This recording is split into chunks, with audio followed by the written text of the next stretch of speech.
Historia de la producción forestal.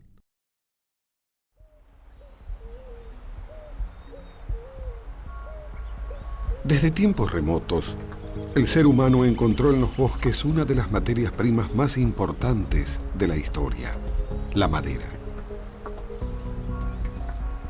La madera era el combustible que alimentaba la hoguera en las primitivas aldeas, dando calor y haciendo más digeribles y sanas las comidas a través de la cocción. La madera también se transformaba en una extensión del brazo del hombre mediante la construcción de mangos de hachas y lanzas, mejorando sus cualidades como cazador y artesano y multiplicando su fuerza mediante el uso de la palanca. Además, la madera fue también el material para la construcción de arados y otras herramientas, y luego permitió el desplazamiento de cargas muy pesadas desde la invención de la rueda. A medida que el desarrollo tecnológico avanzaba, los usos de la madera fueron siendo cada vez más amplios y la incipiente industria humana usaba la madera para una enorme cantidad de actividades. Los primeros tipos de la imprenta, por ejemplo, eran de madera. Los engranajes de las máquinas eran de madera. Los puentes, los carruajes, los molinos, los barcos, las casas, los muebles, hasta los zapatos y las cámaras fotográficas estaban hechos con madera. Además, la madera, en la forma de leña o de carbón, seguía siendo el combustible más importante para la vida cotidiana, la industria y hasta para el afán inventor del ser humano. Esta condición de materia prima universal hizo que la madera fuera la base económica de muchos países. Durante la mayor parte de la humanidad, la madera fue extraída de los bosques. Al principio, los bosques eran explotados sin disminuir su capacidad de regeneración. Sin embargo, con la revolución industrial, el uso de la madera como combustible y material de construcción fue mucho más intenso, y los bosques comenzaron a ser sobreexplotados, llevando a muchos de ellos a su completa desaparición. Hacia la época medieval, se comenzó a tomar conciencia de la necesidad de regenerar los bosques, y de a poco se fueron creando plantaciones artificiales de árboles o forestaciones con la idea de compensar el consumo futuro de la madera. Sin embargo, el siglo XX demostraría que estos cálculos habían sido insuficientes. Hacia fines del siglo XIX, los usos de la madera se diversificaron. La industria del papel comenzó a utilizarla y de los troncos de ciertos árboles se extrajeron valiosas sustancias químicas como el caucho y el tanino. Esto produjo un aumento de los cultivos forestales, pero también una mayor extracción de los bosques naturales. Fue entonces cuando los quebrachos colorados del bosque chaqueño comenzaron a ser talados por su tanino. La del quebracho fue una explotación desmedida e irracional que no contempló la recuperación del bosque y que abarcó más de 2 millones de hectáreas a lo largo de medio siglo, desde que la empresa La Forestal llegó a la región e instaló sus plantas para la extracción de tanino.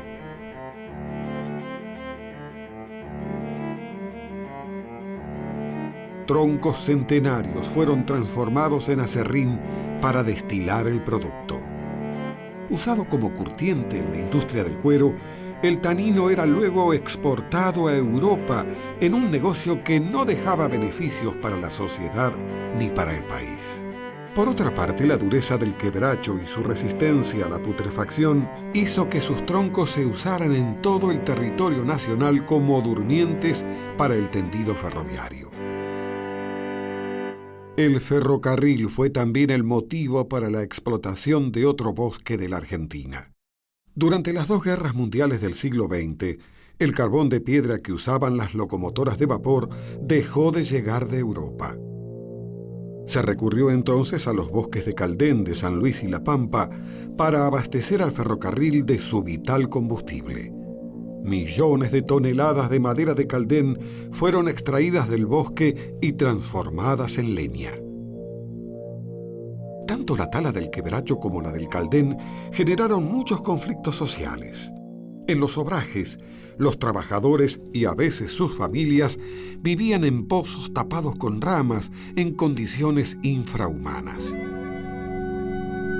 Había zonas en que el 45% de los hacheros tenía tuberculosis y cerca del 20% moría antes de cumplir los 35 años. A nivel forestal, los bosques nativos siguen siendo proveedores de algarrobos y otras maderas de buena calidad, de postes y también de combustibles como leña o carbón vegetal. Muchos de estos usos siguen con el antiguo modelo extractivo y no toman en cuenta la recuperación del ecosistema.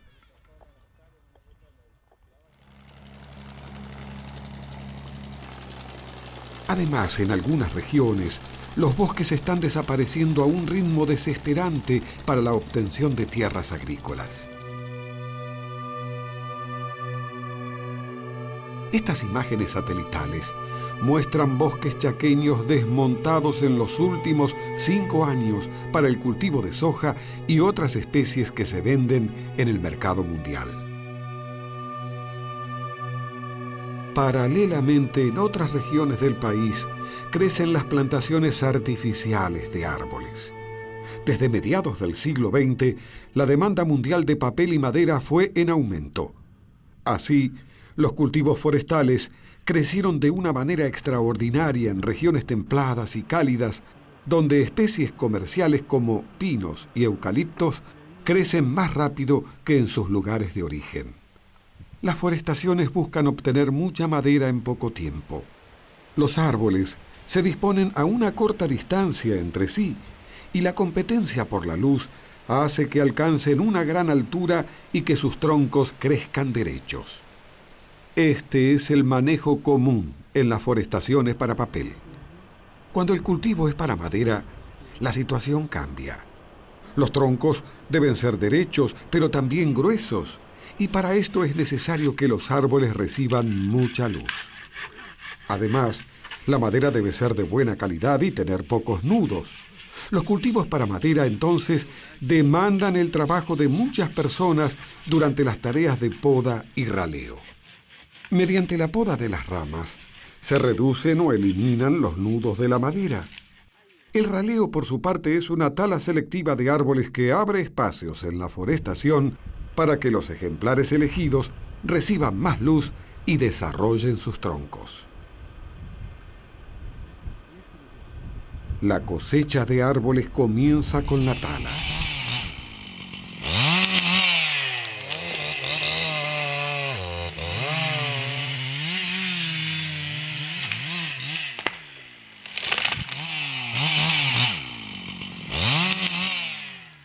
Los trabajadores cortan el árbol y sus ramas y seccionan también el tronco en longitudes estandarizadas.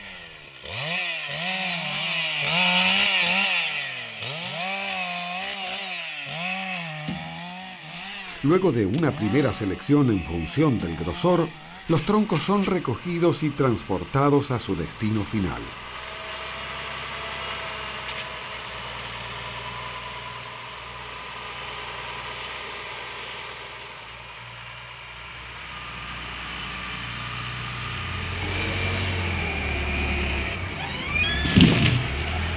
Los troncos para madera son enviados a los aserraderos. Allí se los corta en forma selectiva en función del producto que se desea obtener. Del aserradero salen vigas para la construcción, maderas para machimbre, pisos de madera y otros productos.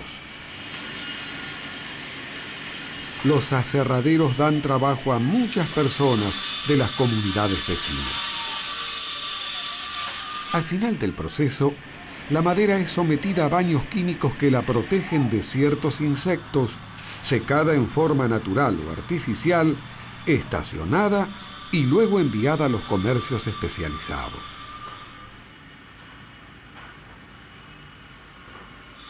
Cuando los troncos cosechados se destinan a la fabricación de papel, son enviados a las plantas de celulosa o pasta de papel en las que se elabora la materia prima de esta industria. El proceso lleva muchos pasos que van desde el triturado mecánico de la madera hasta la obtención de la pasta de celulosa. A partir de este producto se pasa por una serie de etapas de cementado, estiramiento y secado que permiten la fabricación de los distintos papeles. Cerca del 45% de la madera producida en las forestaciones se destina a la fabricación de papel. Las fábricas de pasta de papel y las papeleras propiamente dichas son industrias contaminantes. Las sustancias usadas para ablandar y degradar la madera, los blanqueadores del papel y otros químicos son sustancias tóxicas que en mayor o menor medida se siguen liberando al ambiente como producto de desecho de los procesos industriales. Sin embargo, el impacto de la producción forestal no se limita a su etapa industrial. Los cultivos forestales son básicamente monocultivos, es decir, cultivos de una sola especie que se extienden por varios años. Las enormes extensiones cubiertas con pinos y eucaliptos que serán transformados en papel producen un impacto muy superior al de las industrias. La pérdida de biodiversidad, el agotamiento de los acuíferos, un fuerte empobrecimiento de los suelos, la eliminación de paisajes, la desaparición de producciones agropecuarias tradicionales, el despoblamiento rural, la desocupación y otras consecuencias del cultivo se suman así a la contaminación industrial en su impacto sobre la sociedad y los ecosistemas. La demanda mundial de papel aumenta a pasos acelerados, imponiendo los cultivos forestales en la Argentina y otros países. A medida que avanzan las forestaciones, también aumenta la instalación de fábricas de pasta de papel y de papeleras.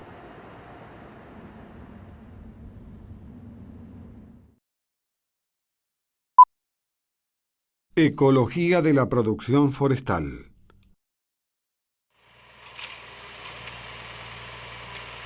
A través de la producción forestal, el ser humano busca el principal componente de la madera, la celulosa.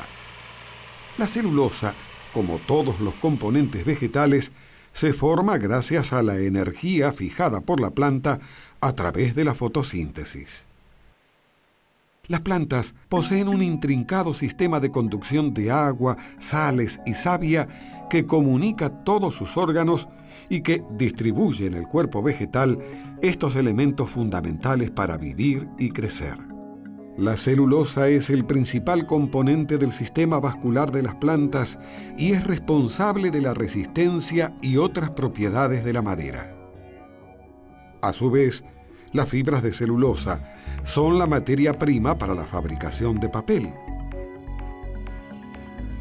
En la medida en que usamos madera, carbón, leña y papel, formamos parte del ecosistema de la producción forestal, ya que somos los destinatarios de sus productos. En este sistema, somos consumidores primarios del bosque a través del uso de la madera y el papel que de él extraemos. Los bosques y los cultivos forestales producen madera usando la energía fijada por fotosíntesis. Al consumir madera, papel, carbón y otros productos forestales, los seres humanos nos comportamos como consumidores primarios en el sistema producción forestal, industria, ser humano. A menudo un cultivo forestal nos parece un bosque, tanto por su aspecto como por el tamaño de sus árboles.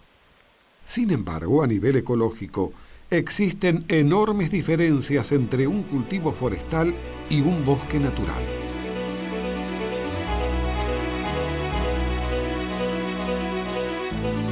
La principal diferencia entre ambos está dada en términos de su biodiversidad. Los bosques naturales son ecosistemas complejos, integrados por muchísimas especies vegetales y animales relacionadas entre sí.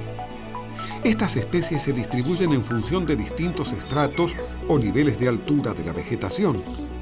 Los bosques funcionan por su biodiversidad y por las complejas y múltiples relaciones que entablan sus habitantes.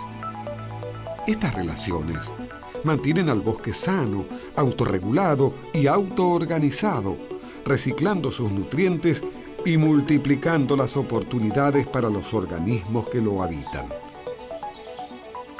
La perpetuidad y regeneración del bosque depende de la existencia de estos organismos, los que, a su vez, también dependen del bosque natural para vivir.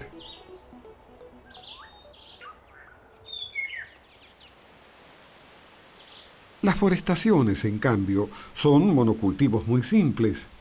En ellos viven apenas un puñado de organismos aparte de la especie cultivada.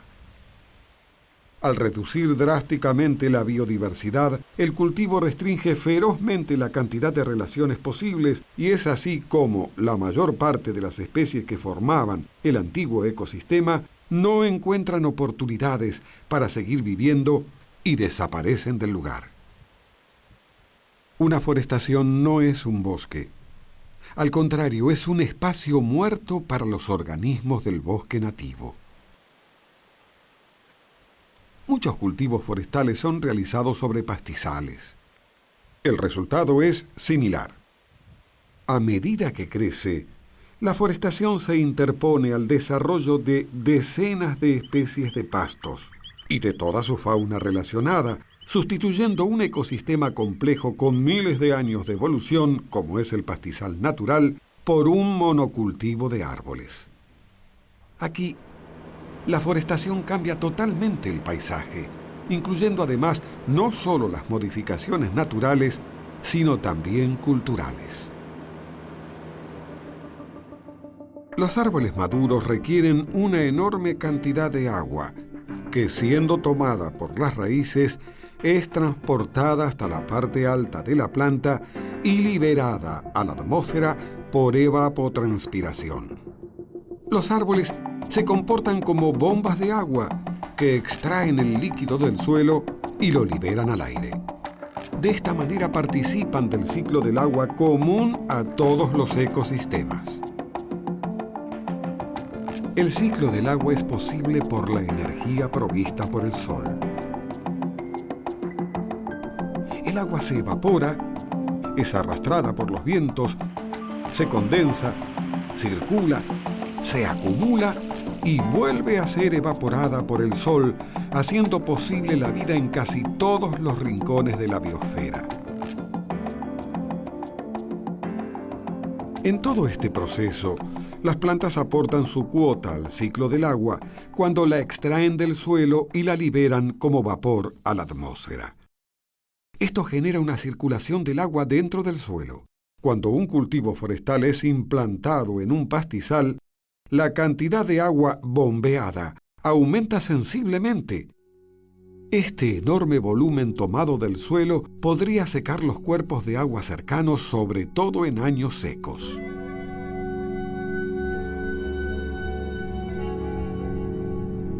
Otra característica de las forestaciones es que extraen una enorme cantidad de nutrientes del suelo. Por otra parte, al eliminar al ecosistema anterior, se dificultan los mecanismos naturales de reciclado de nutrientes y la restauración del pastizal original es sumamente lenta y costosa después de la cosecha. Los cultivos forestales, como cualquier monocultivo, son muy apreciados por las plagas que encuentran en ellos mucho alimento disponible. Las forestaciones jóvenes son a menudo comidas por las hormigas. Los productores entonces deben fumigar el cultivo durante los 2 primeros años con venenos agrícolas para controlar a estos y otros organismos.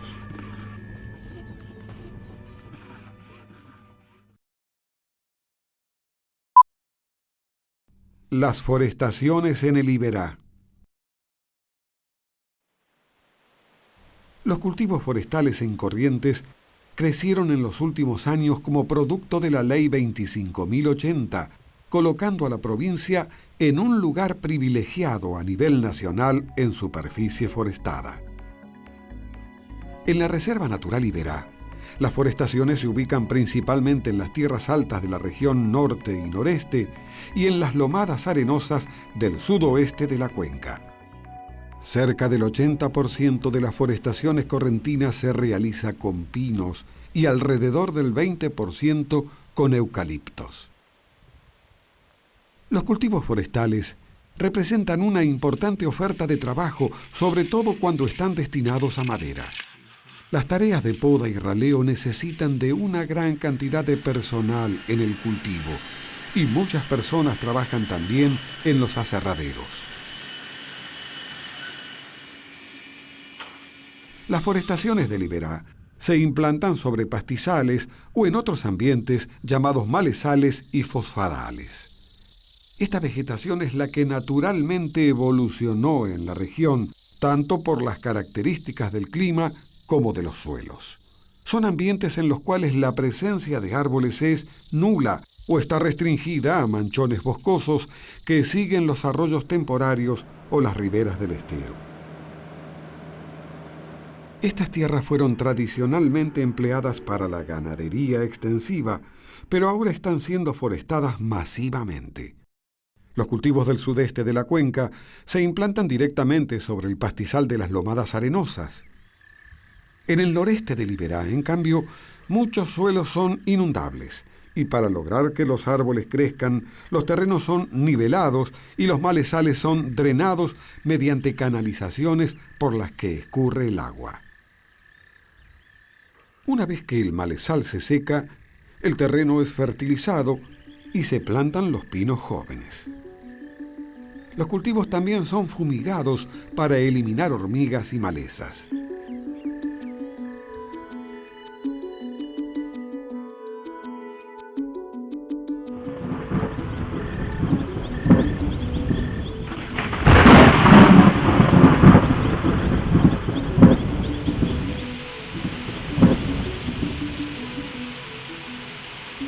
Cuando las lluvias llegan a la región, los drenajes comienzan a funcionar nuevamente, llevando el agua de malezales y fosfadales desde las tierras altas hacia los esteros.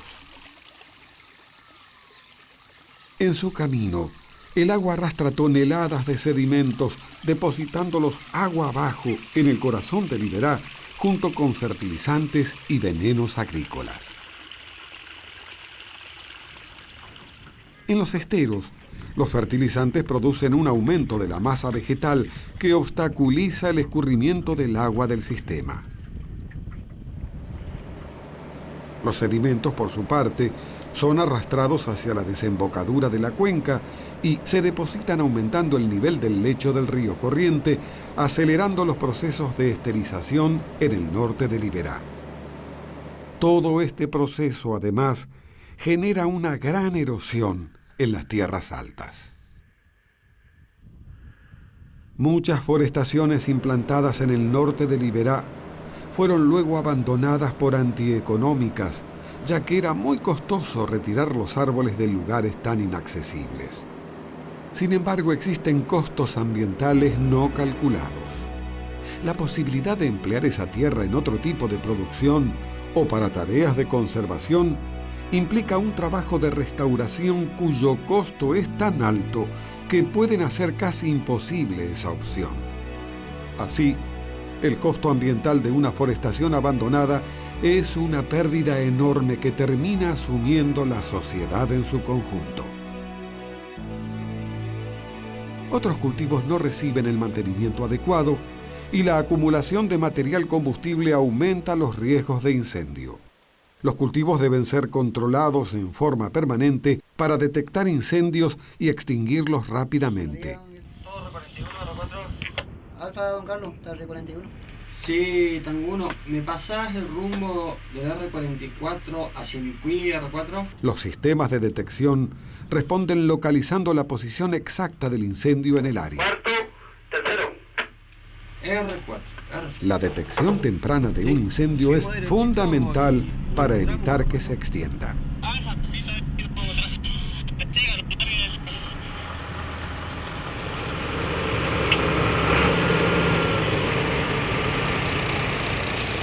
Este incendio, por ejemplo, solo cubrió 2 hectáreas de un cultivo abandonado de eucaliptos. Sin embargo, hay ocasiones en que los fuegos no pueden detenerse y arrasan con lotes enteros. Las forestaciones quemadas representan un sacrificio inútil, ya que además de eliminar un ecosistema, no generan beneficios económicos ni dan trabajo a los pobladores locales. Los cultivos forestales se extienden en la Reserva Natural Iberá, cubriendo decenas de miles de hectáreas.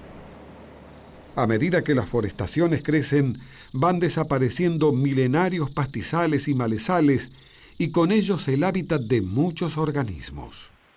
Una vez que los árboles ganan altura, impiden el crecimiento de los pastos, ya que el agua, la luz y los nutrientes son tomados ahora por el cultivo. El pastizal ya no tiene espacio para desarrollarse y tampoco las especies que lo habitan y dependen de él. Las prácticas conservacionistas indican que las forestaciones deben diseñarse dejando corredores biológicos o áreas naturales que permitan la circulación y supervivencia de las especies silvestres. Sin embargo, muchas de las forestaciones de la reserva no tuvieron en cuenta este diseño y miles de hectáreas fueron forestadas completamente sin dejar los corredores biológicos que conservaran al pastizal. La desaparición del hábitat es una de las principales causas de la extinción de especies. Y esto es precisamente lo que está ocurriendo en los pastizales y malezales del Iberá. El yetapá de collar, el tordo amarillo, el aguaraguazú y especialmente la última población correntina de venado de las pampas son algunas de las especies en peligro de extinción que habitan este ambiente. Pero estos pastizales están siendo velozmente sustituidos por pinares. Este problema no es nuevo y la producción forestal ya se cobró su primera víctima.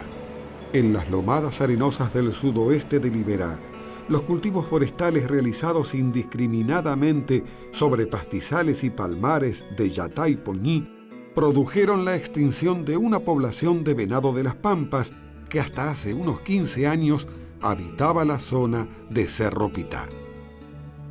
Es una pérdida irreversible. Ahora debemos preguntarnos si las poblaciones de venado del noreste del Iberá correrán la misma suerte. ¿Seremos capaces de revertir este destino? ¿Será posible que los venados y el resto de las especies del pastizal puedan seguir viviendo en el Iberá? ¿Seremos capaces los seres humanos de acordar políticas de conservación y producción pensando en las futuras generaciones?